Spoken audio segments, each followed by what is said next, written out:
Бул өлүмү боюнча бизге деле азыркы күндө табышмак. Анын ичиндеги сырларын бирөөгө айткан эмес, эч ким билбейт. Канча кызматкерлер менен чогуу иштеген кызматкерлер менен да сүйлөшүп чыктык.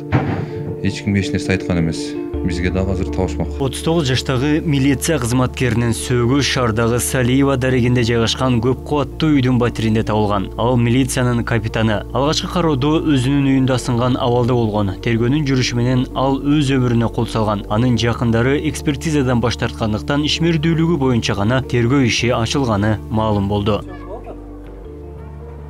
Эгерде чачыңыз төгүлүп, сакалыңыз чыкпай жатса, ички органдарда оорулар болсо, жүзүңүздө угрилер болсо, же денеңизде актактар, псориаз жаралар болсо, бир айда 7 килограммдан 10 килограммга чейин семирүүнү же арыктоону кааласаңыз, Америкадан келтирилген протеин жана гейнерлер менен машыгып, булчуңдарды чыгарууну жана семирүүнү кааласаңыз, аялдар жана эркектерде боло турган жыныстык ооруларга дары издеп жүргөн болсоңуз, анда биз менен экрандагы номерлер аркылуу байланышыңыз. Москва, Питер жана Ош шаарларында доставка акысыз 2 саат ичинде жаныңызда болот. Башка шаарларга бир күндөн 5 күн аралыгында жеткирип беребиз. Байланыш номерлерибиз TikTok профилде жана комментарийде бар. 23-жылга чейин жашы жети электер инспекциясында кызмат өтөп келген. Анда дагы жакшы иштеген. Андан кийин 2023-жылдын июнь айынан баштап милициянын аймактык ыйгарымдуу өкүлү болуп иштеп келе жаткан. 2024-жылдын 3-январынан баштап эмгектик өргүдө болгон. Өз өмүрүнө кол салган милицайым 3 жыл ички иштер башкармалыгынын Сулайман Тоо милиция бөлүмчөсүндө өспүрүмдөр менен иштеген. Өткөн жылдын июль айынан тартып милициянын аймактык ыйгарым уктуу өкүлү болуп эмгектенип жаткан. Кесиптештери аны өз ишине берилген кылмыштуулук менен күрөшүүдө жигердүү иштеген укук коргоо кызматкери катары таанышат. Ошондой эле жеке адамдык сапаты дагы бийик экенин эскеришти. Өтө жакшы, ак көңүл, кең пейил, шайыр айым болгон. Как кызматкер катары айтып кетсем, билдетин так аткарган,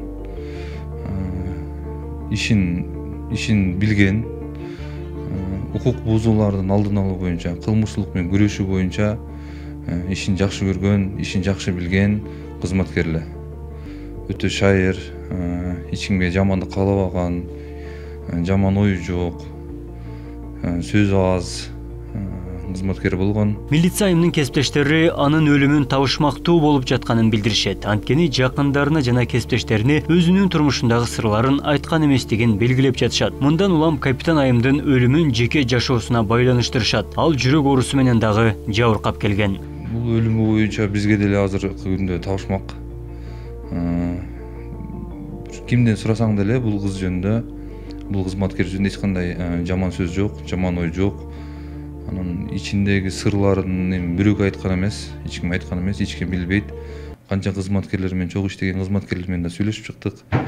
Эч ким эч нерсе айткан эмес. Бизге дагы азыр табышмак. Өз өмүрүнө кол салган капитан айым 3-январдан тартып эмгек өргүсүндө болгон. Маркум тартип сакчысы 1985-жылы Нокат районунда туулган. Анын сөөгү кечээ 24-январда акыркы сапарга узатылган. Өлкөдө өз өмүрүнө кол салган милиция кызматкерлеринин саны аз эмес. Абдумалик Базарбаев, Адылбек Абдакимов, Ош ТВ.